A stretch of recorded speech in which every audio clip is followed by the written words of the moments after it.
आपको बताऊं, तारीख में आपने सुना होगा, कुरान की तफसीर में भी पढ़ा और सुना होगा कि अल्लाह के जलील क़द्र एक पैगंबर हजरत यूसुफ अलैहिस्सलाम, सुना है ना नाम हजरत यूसुफ। और हमारे बुड्ढे बुड्ढों को यूसुफ जुलेखा की कहानी बड़ी याद रहती। वो है ना, हजारों मर चुके और सैकड़ों तैयार बैठे। यूसुफ जुलेखे की कहानी अक्सर लोग जानते हैं। हजरत यूसुफ अलैहिस्सलाम, मैं समझाने के लिए ये बात कह रहा हूं, जब हजरत यूसुफ की बोली लगी मिस्र के बाजार में, तो हुस्न इतना अजीम था कि हर कोई खरीदार बनना चाहता था। सबकी तमन्ना थी ये मुझे मिल जाए, मुझे मिल जाए। ऐलान हुआ यूसुफ उसे मिलेंगे जो सारी कमाई लेके आएगा, जो कुल कमाई लेके आएगा उसे यूसुफ मिलेंगे। तो बड़े बड़े अमीरों की लाइन तो लगी थी, साथ में अजीज मिस्र भी है। और उसने अपनी तिजोरी के दरवाजे खोल दिए। एक पल्ले पे हुस्न यूसुफ है, दूसरे पल्ले पे अजीज मिस्र की दौलत है। लेकिन अजीज मिस्र की कुल कायनात भी हुस्न यूसुफ की खैरात ना बन सकी। इतना हसीन रब ने हजरत यूसुफ को बनाया। बताना ये चाहता हूं, जब अरबपति करोड़पति लोग हुस्न यूसुफ के खरीदार बन के खड़े थे ना, तो कुछ तमाशाइयों के बीच से एक शोर उठा, हटो बच्चों मुझे भी जाने दो, हटो बच्चों मुझे भी जाने दो। जब मुड़ के बच्चों ने, नौजवानों ने पीछे देखा ना, तो एक बूढ़ी औरत थी और उसके हाथ में रुई का धागा था। किसी ने कहा तू किधर जा रही है? कहा यूसुफ को खरीदना है। उसने कहा तू खरीदेगी? हाँ। कहा क्या लेके आई है? का ऐलान नहीं सुना, जो कुल खजाना लेके आएगा अपना वो ही खरीदेगा। का पूरी 5 सेर रुई का धागा है, यही मेरी सारी कमाई थी, ये लेके आ गई हूं। तो किसी ने कहा वापस चली जा, औकात क्या के 5 सेर रुई की और इसके काते हुए धागे की। देख यूसुफ की खरीदारी में बड़े बड़े अमीर लग गए हैं, अजीजे मिस्र का कुल खजाना चल गया है, तू धागे लेके आई है, वो हीरे जवाहरात तुल रखे हैं। उसने कहा था जाने तो दो। कहा क्यों? कहा खरीदारों में खड़ा तो हो जाने दो। कहा क्यों? ताकि कयामत में अल्लाह जब यूसुफ के खरीदारों को पुकारेगा तो कम से कम खरीदने वालों में मुझ गरीब का भी नाम आ जाएगा। वाह वाह वाह। तो हम तो ये चाहते हैं ताकि कयामत में जब मुस्तफा के हस्सान को आवाज दी जाए तो हस्सान आगे बढ़े, उनके पीछे इमाम अहमद रजा खान आगे बढ़े और उनके पीछे हम सारे गुनाहगार आगे बढ़ जाए। सुभान अल्लाह। तो इसलिए आपसे कहा जाता है आप भी हिस्सा कर लिया करें। इसी को कहते हैं उंगली कटा के शहीदों में नाम लिखाना। क्या बात है, बहुत अच्छी मिसाल पेश की। वो तो निहायत सस्ता सौदा बेच रहे हैं जन्नत का, हम मुफलिस क्या मोल चुकाएं अपना हाथ ही खाली है। हम मुफलिस क्या मोल चुकाएं अपना हाथ ही खाली है। आज की ये महफिल सजाई और शुक्र रब का, किसी की टोपी से ऐसा नहीं लग रहा है कि यहां पे कोई फिरका बना के बैठा है या कोई अलग जमात लेके बैठा है। अल्लाह आपको सलामत रखे। ये खुशबू पूरे मुल्क में होनी चाहिए कि एक ही सफ में खड़े हो गए महमूद अयाज, ना कोई बंदा रहा ना कोई बंदा नवाज। आज की अजीम महफिल हुजूर की विलादत की, हुजूर की विलादत से मंसूब करके सजाई गई है। हुजूर आए, कायनात में बहार आई। सुभान अल्लाह। मेरे इमाम इश्क मोहब्बत कौन, जिनके बारे में आज दुनिया कहती है डाल दी कल्ब में अजमत मुस्तफ़ा। सुभान अल्लाह। सैयदी आला हजरत पे लाखों सलाम पढ़ें, सैयदी आला हजरत पे लाखों सलाम। लाखों सलाम। सारे ही आला हजरत वाले ना, अल्हम्दुलिल्लाह। है ना। अगर हो किसी को एतराज तो खड़ा हो जाए भाई, आज उसी से ही बात कर ली जाए, है ना। सारे ही आला हजरत वाले। डाल दी कल्ब में अजमत मुस्तफ़ा, सैयदी आला हजरत पे लाखों सलाम। मैंने तो सुना था जवानों की जवानी बड़ी ताकतवर होती है, लेकिन आपको लग के मुझे लोगों के बुढ़ापे अच्छे लग रहे हैं ना। इस पूरी बेल्ट में जवान बैठे हैं और आवाज सबसे हल्की आपकी। मैं आपको बता दूं ये हुजूर की महफिल है। कई बार ऐसा भी होता सुभान अल्लाह कहने में लोग शर्म महसूस करते हैं, कुछ ये सोचते हैं ये तो छोटे लोगों का काम है, हम तो बड़े लोग हैं जी, हम सुभान अल्लाह क्यों कहें। एक बात याद रखिए, ये हुजूर की महफिल है। यहाँ जितने बड़े होके बैठोगे उतने छोटे होके जाओगे, बेशक। और यहाँ जितने छोटे होके बैठोगे अल्लाह उतना ही बड़ा बना के आपको वापस करेगा। सुभान अल्लाह। हुजूर की महफिल है। लोग कहते हैं क्या मिलता है जलसों से, मैं कहता हूँ तेरी नीयत अच्छी नहीं। नहीं, हम जलसे में गए वैसे ही आ गए, कोई फर्क नहीं पड़ा। मैंने लोग मदीने से खाली लौट आते हैं, तू जलसे से खाली लौट गया तो कौन सी बड़ी बात है। लोग मदीने से लौट आते तो क्या मतलब मदीने में कुछ नहीं मिलता। लेकिन जिन्होंने पाया उन्होंने तो ये कहा ना, मंगतों का हाथ उठते ही दाता की देन थी, बेशक। दूरी कबूल अर्ज में बस हाथ भर की है, मांगेंगे मांगे जाएंगे मुंह मांगी पाएंगे, सरकार में ना ला है ना हाजत अगर की है।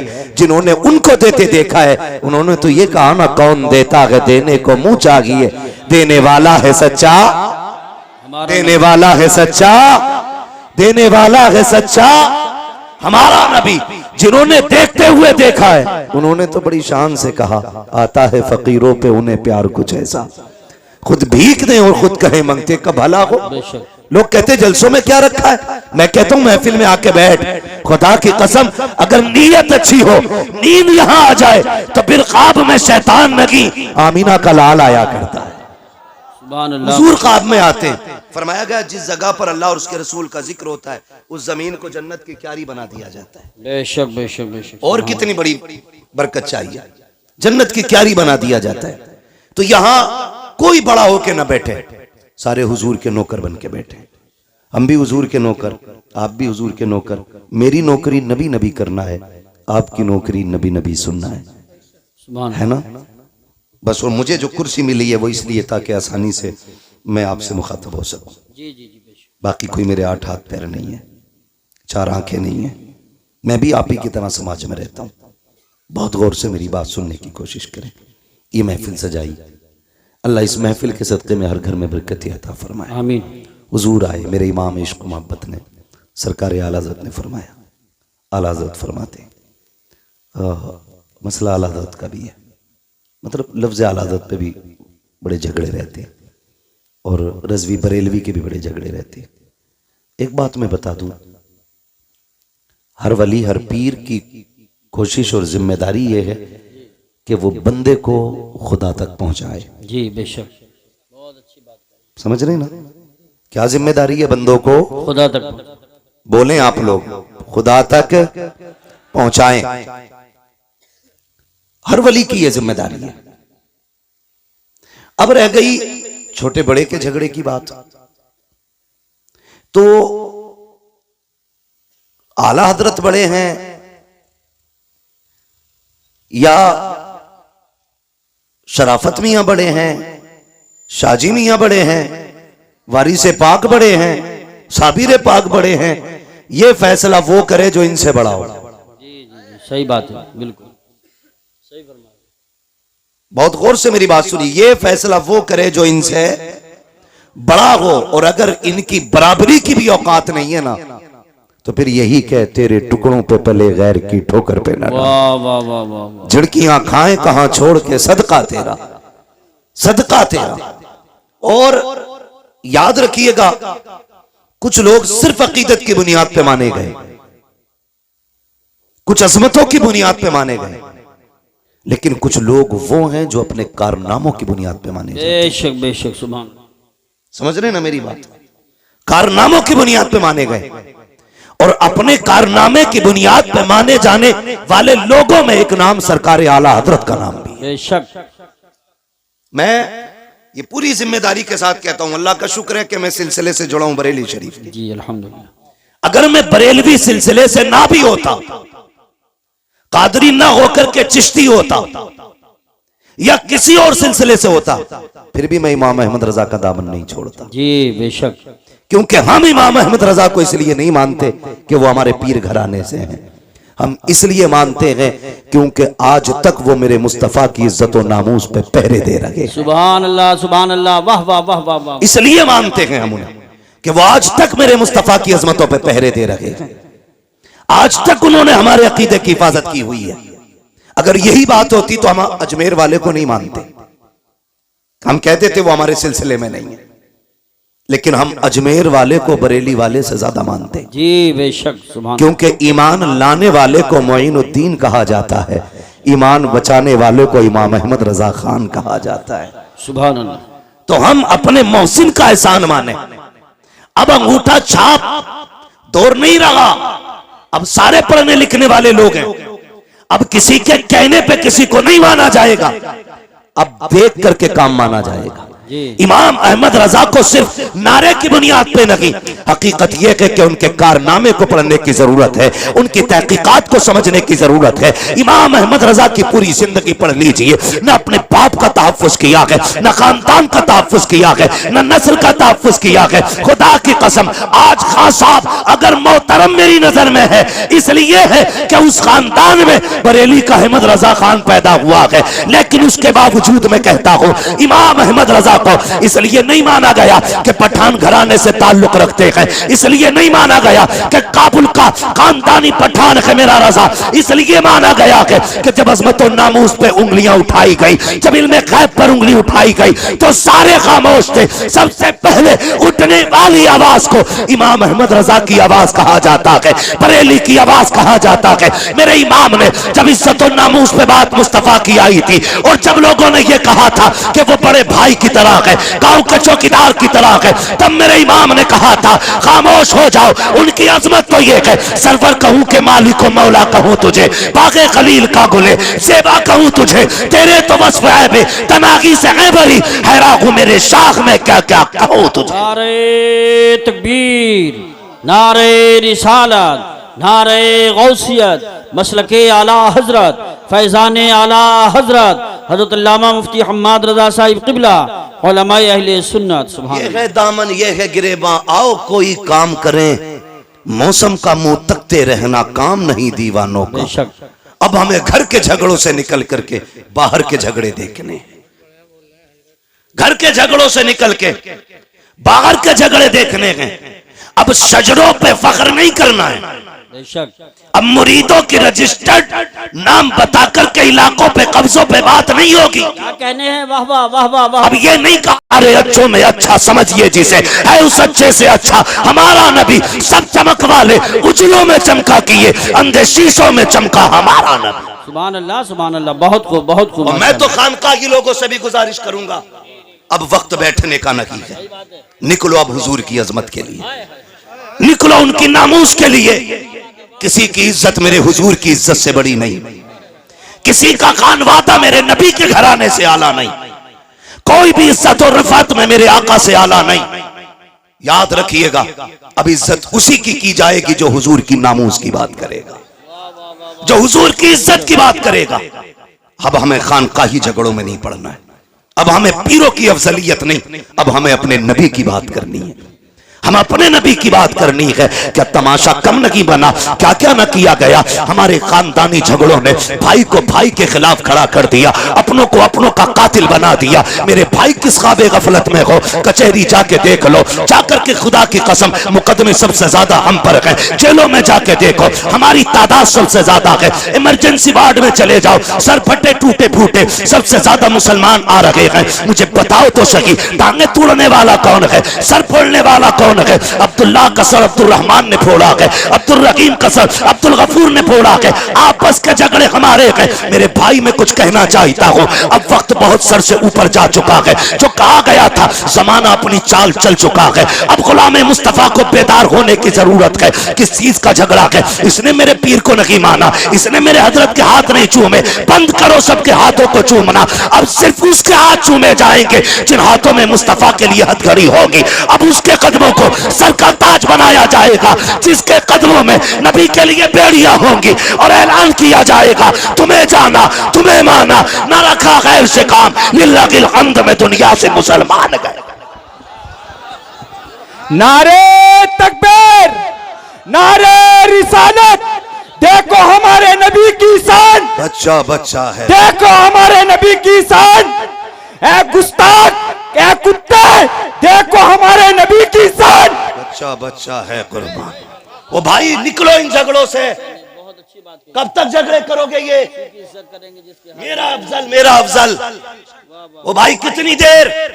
ठीक है, मैं किसी के पीर के खिलाफ नहीं बोलता, मैं जानता हूं 2 रोटी खाते हो, घास तो खाते नहीं हो। जो जाकर के किसी ऊंट को पीर बना लोगे, किसी बकरे को पीर बना लोगे। दो रोटी खाते हो, सोच समझ के फैसला किया होगा, और अगर डूब भी गए हो कहीं जाकर के तो आप जिम्मेदार होगे। उलमा का काम बताना है, हाथ पकड़ के मनाना नहीं।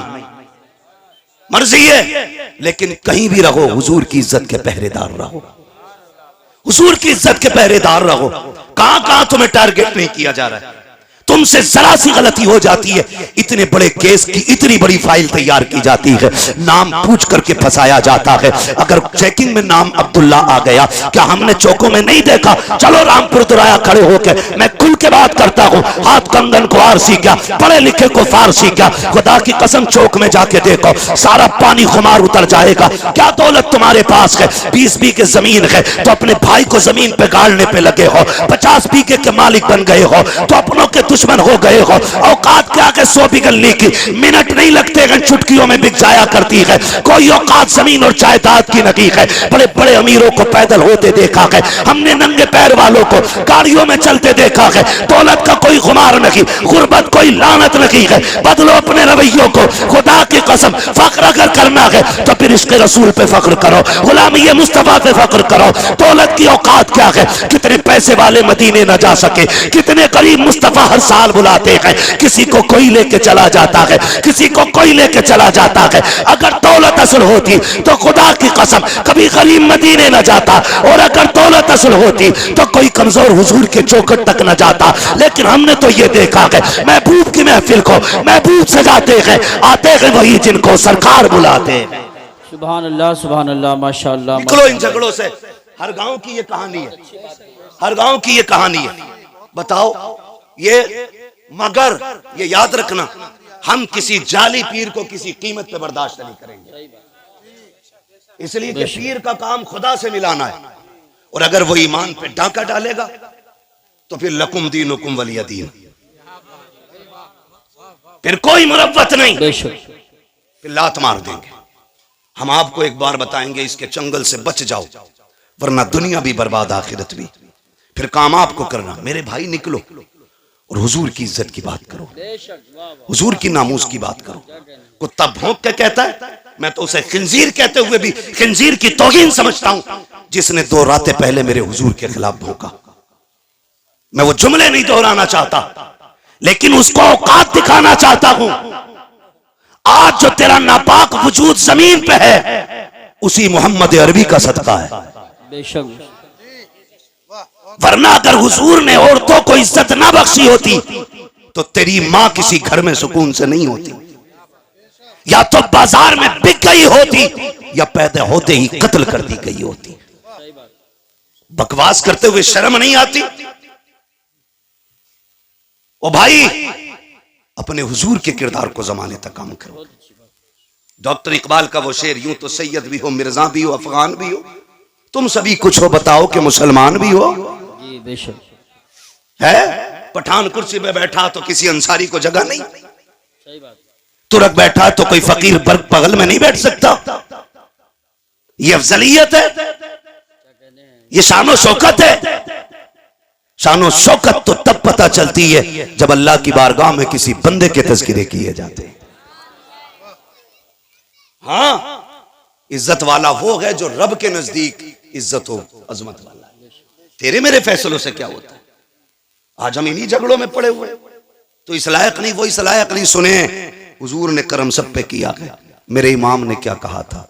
खुदा की कसम, वो जो न थे तो कुछ न था, वो जो न हो तो कुछ न हो। जान है वो जहान की, जान है तो जहान है, जान है तो जहान है।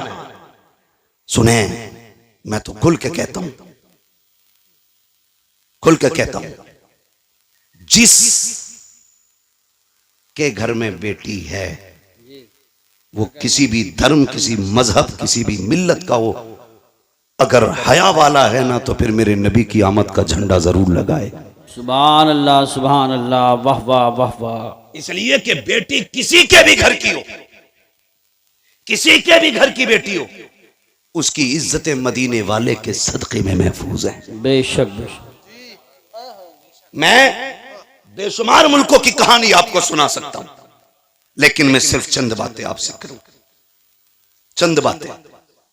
इसी मुल्क की सच्चाई यह थी कि अगर शोहर मर जाता था ना तो बीवी को जिंदा चिता पे जला दिया जाता था, है ना, जिसे सती बोलते थे ना, सती करना, जिंदा जला दिया जाता था। अगर जिंदा ना जलाया जाता तो एक कमरे में 40 दिन के लिए बंद किया जाता, या तो वो घुट के मर जाती और अगर बच जाती जिंदा तो उसका मुंह काला किया जाता और उसको गधे पे बैठा के पैर में गले में जूतियों का हार डाल के घुमाया जाता और ये कहा जाता ये वो मनहूस औरत है जिसकी वजह से इसका शोहर मर गया। हुजूर आए, सुभान अल्लाह, हुजूर आए, सुभान अल्लाह। 40 साल की बेवा खदीजा से निकाह किया और जमाने को बता दिया औरत पैर की जूती नहीं होती, क्या कहने हैं, औरत घर की शान होती है। बेशक जो जिंदा जलाया करते थे उन्हें यह बताया बेवाएं मारने के लिए नहीं, बेवाएं जिंदा रखने के लिए हुआ करती। सुभान अल्लाह, सुभान अल्लाह, वाह वाह वाह वाह, बहुत। गैरत क्यों नहीं आती, गैरत क्यों नहीं आती? वो भाई हुजूर आए, बेटियां मुस्कुराई। छोटी बड़ी दौलत है, छोटी इतनी बड़ी दौलत बेटी की है, खुदा की कसम इस जैसा हमदर्द नजर ही नहीं आता। सही बात, यही बात है, इस जैसा हमदर्द नजर ही नहीं आता। हम लोग सफर में रहते हैं, आकिल भाई हैं, यूसुफ भाई हैं, ये उलमा है जो परदेश रहते हैं, अल्लाह ने बेटियों से नवाजा है। खुदा की कसम अगर 4 दिन लेट हो जाते हैं बेटियां फोन करने लगती हैं, अब्बा बताओ ना कब आओगे, दिल नहीं लग रहा है, तुम आओगे तब अच्छा लगेगा। इस दौलत से तो हम महरूम ही रह जाते अगर मेरे नबी नहीं आते। आका करीम आए, आने के बाद एक ऐलान किया था, लोगों मेरी फातिमा मेरे जिगर का टुकड़ा है। हुजूर ने अपनी फातिमा को एक बार कहा, पूरी कायनात बेटियों को जिगर का टुकड़ा समझने लग गई है। आका करीम ने ऐलान फरमाया था, रब ने जिसको 3 बेटियां अता की उसने पाल पोस के बड़ा कर दिया, इज्जत से रुखसत कर दिया। आका फरमाते उसको जन्नत की जमानत मैं दे रहा हूं। 2 बेटियों वाला खड़ा हुआ, उसने कहा था महबूब जिस पे 3 हो वो तो जन्नती है, क्या 2 वाला महरूम रह जाएगा? फिर मेरा नबी मेरे करीम से कर कतरा किसी ने मांगा, दरिया बहा दिए गए, तुरेबे बहा दिए गए। आला हजरत ने कसम खुदा की कलम तोड़ दिया। मेरे नबी से पूछा आका 3 वाला जन्नती है, 2 वाला महरूम रहेगा? तब मेरे नबी ने कहा था नहीं, जिसकी 3 बेटियां वो भी जन्नती है, जिसको रब ने 2 बेटियां दी, पाल पोस के बड़ा कर दिया, इज्जत से रुखसत कर गया, वो भी जन्नती है। फिर एक वाला खड़ा हुआ, उसने कहा या रसूल अल्लाह 3 वाला भी जन्नती, 2 वाला भी जन्नती, मुझे तो एक बेटी मिली है। आका क्या मैं? मेरे नबी फरमाते हैं तू भी जन्नती है। फिर जब 3 वाला, 2 वाला, 1 वाला, तीनों जन्नती हो गए, फिर वो खड़ा हुआ जिसकी गोद में बेटी ना थी, तब उसने कहा या रसूल अल्लाह मुझ पे तो बेटी कोई नहीं। मेरे नबी ने फरमाया अच्छा 3 वाला भी जन्नती है, 2 वाला भी जन्नती है, जिसके पास एक बेटी है वो भी जन्नती। आगे आका कहते हैं जिस पे बेटी ना हो लेकिन बेटी की तमन्ना हो, इसी तमन्ना के साथ मर गया, मैं हाथ पकड़ के उसे जन्नत में दाखिल कर डालूं। नारे तकबीर, नारे रिसालत, नारे गौसियत, मसलके आला हजरत, फैज़ान आला हजरत, जश्न ईद मिलादुन नबी, मुफ्ती हम्माद रजा साहिब क़िबला। सुभान अल्लाह, सुभान। तवज्जो है सारे लोगों की? इतनी बड़ी दौलत, आका करीम जन्नत बांट रहे हैं, जन्नत हुजूर के सदके में मिल रही है। मैं खुल के कहता हूं जिसके घर में एक भी बेटी है ना वो मेरे नबी के नाम का झंडा लगाए, बेशक मेरे नबी के नाम का झंडा लगाए। भाई मेरी तरफ पंखा ना कीजिएगा भाई, नुकसान देगा बाबू, पंखा उधर ही रहने दो। तवज्जो है ना? एसी वाला मसला मुकर्रिर का होता है, शायर का, ये जितना गर्म होता है उतना ही बंदों को ठंडा करता चलता है ना? एसी ठंडी हो जाए तो फिर हवा ठंडी नहीं होती है। तवज्जो है सारे लोगों की? चलूं आगे जी इरशाद। बेटियां हुजूर के सदके में मिली, हुजूर के सदके में ये रिश्ते। आपसे एक बात कहूं खुदा के वास्ते, खास करके हमारा ये इलाका जितना भी आता है, रामपुर, मुरादाबाद, संभल, अमरोहा तक, उधर बरेली तक, हमने ना तबाही मचा रखी है। दिल के फपोले जल उठे सीने के दाग से, इस घर को आग लग गई घर के चिराग से। बाहर के झगड़े उतने नहीं थे जितने घर के हो गए। और याद रखिएगा बंदा पूरी दुनिया से लड़ सकता है लेकिन अपनों में आके टूट जाता है, अपनों से नहीं लड़ सकता। आप कहेंगे ये बात मैंने कैसे कर दी? बुरा ना माने, जिसके घर हम बेटी लेने जाते हैं ना वो भी हमारा अपना है या अपना होने वाला है, और जो बेटी लेने आया है ना वो भी हमारा अपना है या अपना होने वाला है। निकाह से पहले क्या कसाईयों वाली हरकत हमारी नहीं होती है? कसाई मीन्स बिरादरी मत लेना, मैं मजबूती दिल की मुराद ले रहा हूं इसमें। चलो इसकी जगह दूसरा जुमला बोलने, जल्लाद होते हैं हम लोग, जल्लाद होते हैं। 10 लाख देगा तो बारात आएगी, वरना जा अपनी बेटी की बारात कहीं से मका ले। मुझे बता, हुजूर आए तो बेटियां पैदा होने के बाद कम से कम पैदा होते ही मार दी जाती थी, उनके पालने का तो एहसास नहीं था। जी जी। आज 20 साल की बेटी को जब आग लगाई जाती है ना, तो सिर्फ एक बेटी नहीं मरती, कई खानदान मर जाते हैं। सिर्फ एक गाड़ी के लिए अगर बहू के गले में फांसी का फंदा डाला जाता है ना, तो सिर्फ एक औरत का गला नहीं घुटता, कई खानदानों का गला घुट जाता है। क्यों? हुजूर बेटी बचाने आए हैं ना, और उम्मत की जिम्मेदारी थी बेटी की हिफाजत करती, और बेटी ही उम्मत ही बेटी की कातिल बन बैठी। आपके हमने तो किसी को नहीं मारा, चलो आपने अपना हाथ नहीं लगाया। अगर कोई गरीब गुर्बत की वजह से उसकी बेटी को कोई अपना नहीं रहा था और वो ट्रेन के आगे कूद के खुदकुशी कर लेता, तो बताओ इसके कत्ल में किसका हाथ है? कहीं ना कहीं हम जिम्मेदार नहीं है। नौजवानों जरा दिल पे हाथ रख के मेरी बात सुनो, मैं जन्नत बांटने नहीं आया, अलबत्ता हुजूर की बात आप तक पहुंचाने आया हूं। मेरा काम ही सिर्फ इतना है कि आका का पैगाम आप तक पहुंचाऊं, और ये जो सारी बात हम करते हैं हुजूर की बातों को आसान करके आप लोगों तक पहुंचाते हैं, ताकि आप आसानी से समझ जाएं। तवज्जो है सारे लोगों की? जी जी। क्या ये हकीकत नहीं है? लोग आते नहीं है मस्जिदों में, इमामों से पूछो, आके रात की तन्हाई में कहता तावीज दे दो। लोग आते रिश्ता करने के लिए लौट जाते हैं, पता नहीं क्या हो जाता। बेटी नेक भी है, खूबसूरत भी है, लेकिन इतना है मैं उसकी मांगी हुई गाड़ी नहीं दे सकता। अलबत्ता मेहमानों को इज्जत की 2 रोटी तो मैं भी खिला देता हूँ। खुदा की कसम कमी कहीं नहीं रखी जाती है। हमारे खानदानों के इख्तलाफात, हसद की आग इतनी लगी रहती है। जहाँ किसी की बेटी की रिश्ते की बात आई, करवट वाला पता लगाता कहाँ के लोग आए थे, कहा फला जगह के, क्या हुआ कि 5000 रुपए दे गए अपना के। तो इतनी फिक्र उसको नहीं होती है जिसके घर रिश्ता हो रहा है, जितनी पड़ोसी को होने लगती है। कहता नंबर पता करो, नंबर निकालो, ढूंढ के नंबर निकाल के कहता यार तुम ही आए थे कल लड़की देखने? कहा हाँ आए तो थे। कहा तुम्हें कुछ और पता चला? कहा क्या? कहा बस रहने दो, अगर नहीं पता तो हम क्या बताएं। इतनी सी बस एक तीली दिखाने की जरूरत होती है। गरीब की बेटियों की हसरतें सीने में दब के रह जाया करती हैं। हद तो तब हो जाती है जब बारात आने में 8 दिन रह जाते हैं, या बारात वाला दिन होता है, खानदान से फोन चला जाता है, मोहल्ले से फोन की घंटी बज जाती है, बारात लेके तो आ रहे हो, लेकिन याद रखना यहाँ तुम्हारे लिए कोई इंतजाम नहीं है, रुसवाई हो जाएगी। इतने जुमले होते हैं, खुदा की कसम पलट के फोन आता है, लड़के वाले कहते हैं सुनो जी बारात नहीं लेके आ रहे हैं, अपना इंतजाम कोई और कर लो। बेटी का बाप रो के कहता है कोई खता हो गई हो तो बताओ, कोई कमी आज तक की हो तो बताओ। सुनो तुम आए थे, हमारे पास 5000 का इंतजाम था, हमने 5 का कर्जा लेके तुम्हारी मेहमान नवाजी की थी। तुमने हमसे 10 लाख मांगे थे, मेरे पास 5 लाख थे, मैंने बेटे के हिस्से की जमीन बेच करके तुम्हें 10 लाख दिए थे। बताओ तो सही किस जगह पे औकात से बढ़ करके तुम्हारे लिए नहीं किया। खुदा की कसम जब बाप रो के इतना कहता है, सामने वाला बंदा साफ कह देता बारात नहीं लानी है, हमें आना ही नहीं है, तुम जो चाहो करो। मुझे बताओ तो सही, तेरी एक फोन की घंटी ने किसी की जिंदगी में आग लगा दी है, किसी बाप की जिंदगी भर की खुशियों को तबाह कर दिया है। और ये तो बाप का दर्द है, उस बेटी के दर्द को कौन समझेगा जिसके हाथों की मेहंदी लगी की लगी रह गई, जिसके बदन पर सुर्ख जोड़ा चढ़ा था लेकिन निकाह तक ना पहुंच सकी है। कौन समझेगा उस बेटी के दर्द को जिसने अपने जीते जी अपने आप को बेवा महसूस किया हो। और तुम्हें खुदा का वास्ता अगर किसी का दिल दुखाया इस तरह, दुनिया का तावीज तो क्या पीर गले में लटका लेना, कुछ नहीं हो सकता है। अगर सुकून चाहते हो टूटे दिल जोड़ दो, खुदा तुम्हारे रिश्ते अपनी रहमतों से जोड़ डाले। नारे तकबीर, नारे रिसालत, नारे गौसियत, मसलके आला हजरत, जश्न ईद मिलादुन नबी, उलमाए अहले सुन्नत। सुभान हुजूर बेटियां बचाने आए हैं, बहुत अच्छा पैगाम बचाने आए हैं। वो हमने बेटियों के गले काट दिए। आज उसके आगे बेटी है, कल तेरे आगे भी बेटी होगी, कल तेरे आगे भी बेटी होगी। मैं खुल के यूसुफ भाई कहता हूं, दूसरों की बेटी पे सितम करो और ख्वाब देखो मेरी बेटी रानी बने।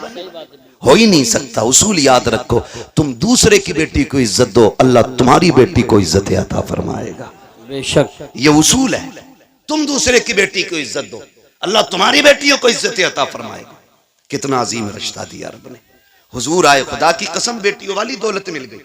और मेरे आका तो कभी अपनी शहजादी को देख के खातून जन्नत को फरमाते थे, फातिमा उम्मी बाद उम्मी, फातिमा मेरी माँ के बाद मेरी माँ है। यानी आका फरमाते थे मेरी माँ के बाद अगर किसी ने सबसे ज्यादा मुझसे प्यार किया है तो मेरी फातिमा ने प्यार किया है। सुभान अल्लाह ये माशाअल्लाह। हुजूर फरमाते थे मेरी फातिमा मेरी माँ के बाद मेरी माँ, यानी कि जो ख्याल मेरी माँ ने मेरा रखा था उसके बाद मेरी फातिमा ने मेरा ख्याल रखा। खुदा की कसम, माँ के बाद अगर किसी लहजे में माँ का प्यार दिखता है ना तो वो बेटी का लहजा होता है। माँ के बाद अगर किसी को फिक्र होती है ना तो वो बेटी को होती है। गलत नहीं कह रहा हूं, लिख लो मेरे भाई। आज बीवियों के लिए मैं बुराई नहीं कर रहा हूं बीवियों की। इस्लाम ने औरत को भी हक दिया है, माँ को भी हक दिया, बहन को उसका हक दिया। इस्लाम से बेहतर तो कोई भी धर्म का दावा करने वाला वो इंसान को हक इंसानियत का दे ही नहीं सकता, दे ही नहीं सकता। आज बकवास कर रहे हैं इस्लाम ने औरत को हक नहीं दिया। मैंने कहा बेगैरत, तुझे तो एक हक मिला है मगर इस्लाम ने बेटी को दो दो जगह हक दिला है। बाप के घर भी बेटी का हक है बेशक और शोहर के घर भी बेटी का हक है। बेशक इतनी इज्जत है किसने दी? इस्लाम ने। इस्लाम ने इतनी इज्जत बख्शी है। भाई सुने गौर से, बेटी के रिश्ते बड़े अजीम होते हैं। आपसे इतनी गुजारिश है, छोटी सी बात, भले उम्र एक कम कर लेना लेकिन बेटी को उसका हक दे के मरना। बेशक बेटी को उसका हक दे के मरना। हम बड़े सितमगर लोग हैं, हम बड़े जालिम हैं। बेटी पैदा होना मुंह उतर जाए, मुंह उतर जाए, क्या हुआ, ये तो पराए घर चली जाएगी। अब्बा कह रहा है बात बात में, कब टूट गया ना, सही से काम करे कर पराए घर जाना है। बर्तन अगर मैला रह गया, माँ कहती है सही से बर्तन धोया कर, पराए घर जाना है। कितनी बार उसे अजनबी होने का एहसास दिलाते हो यार, कितनी बार रुलाते हो उसे जिंदगी में। क्या वो ये नसीब लेके नहीं आ सकी कि उसे कोई अपना भी कह सके? बाप के घर उसे पराए घर वाला कहा जाता है।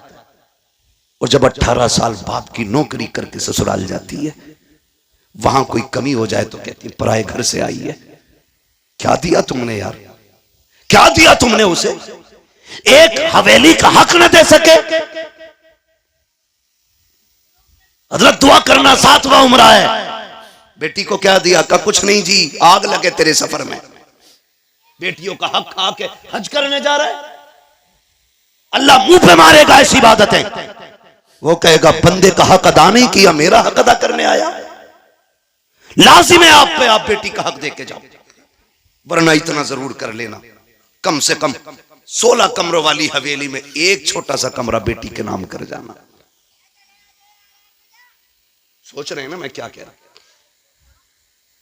20 कमरे की हवेली में एक छोटा सा कमरा बेटी को दे जाना, ताकि कल तेरे इंतकाल के बाद अगर वो आए तो अपना हक समझ के हवेली में पैर रख सके, भाई और भाभी की इजाजत की मोहताज ना हो।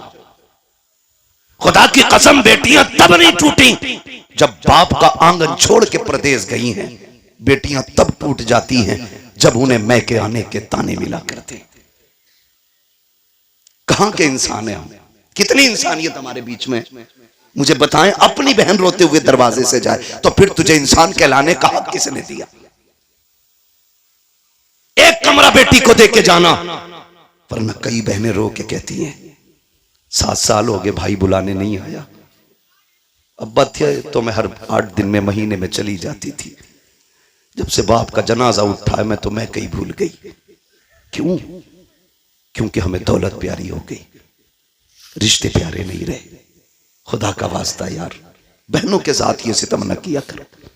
क्या बिगाड़ा बहनों ने हमारा? क्या बिगाड़ा? यही कि 18 साल बिना तनख्वाह के हमारे वक्त पे कपड़े धुलती रही,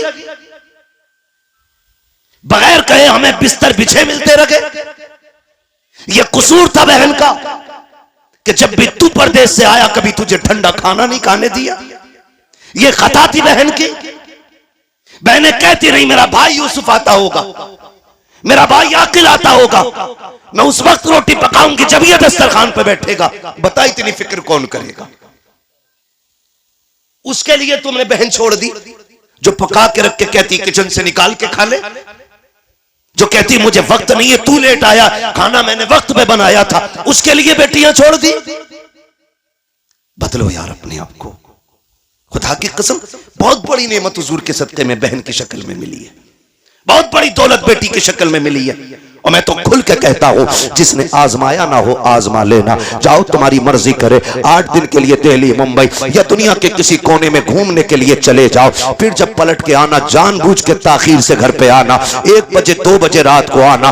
बेटी अगर समझदार हो चुकी है आके दरवाजे पे खड़े होकर कुंडी खटखटाना। मैं अल्लाह की इज्जत की कसम खा के कह सकता हूं सबसे पहले दरवाजे पे दौड़ के आने वाली जात जो होगी वो तेरी बेटी की जात होगी। सबसे पहले आवाज देने वाली जो जात होगी वो तेरी बेटी की आवाज होगी। और अगली बात सुन लो, रात के 1 बजे आना, कहना बेटी भूख लगी है, खुदा की कसम कितनी भी तुझे भूख लगी हो, कहना जल्दी कल ठंडी रोटी लेके आ। वो कहेगी अब्बा भी धक्के खा के आया है, परदेश से आया है, क्या घर आके भी ठंडी रोटी खाएगा? वो तेरी बेटी तुझे ठंडी रोटी नहीं खिलाती है क्योंकि तू उसका बाप है। तो तुम्हारे दिलों पे कैसे पत्थर लग जाते हैं कि जायदाद बेटों को दे जाते हो, बेटियों को तुम महरूम कर जाया करते हो। क्या बेटियों का रिश्ता तुमसे नहीं है? खता क्या है बेटी की? क्या वो बेटी है इसलिए उसको छोड़ा जा रहा है? वो मर्द नहीं है? कहा नहीं जी बेटियां पराए घर जानी है, बेटा अपने घर रहेगा। याद रखिएगा बेटा अगरचे बुढ़ापे का सहारा होता है लेकिन बेटियां माँ बाप के लिए आखिरत का सहारा हुआ करती हैं। सुभान अल्लाह माशाअल्लाह। बदले अपने रवैये। और मुझे बात याद आ गई, अच्छा पैगाम, वक्त भी मुकम्मल हो चला है, आखिरी बात कह के बस मैं बात खत्म कर लूं। अल्लाह आपको सलामत रखे। और बोलिए। सुने बहुत गौर से, बात पुरानी है लेकिन बरमहल कह रहा हूं जी इरशाद। बहुत गौर से मेरी बात सुने। कभी कभी ना बेटियां वो कर देती हैं जो बेटे नहीं कर पाते। कभी कभी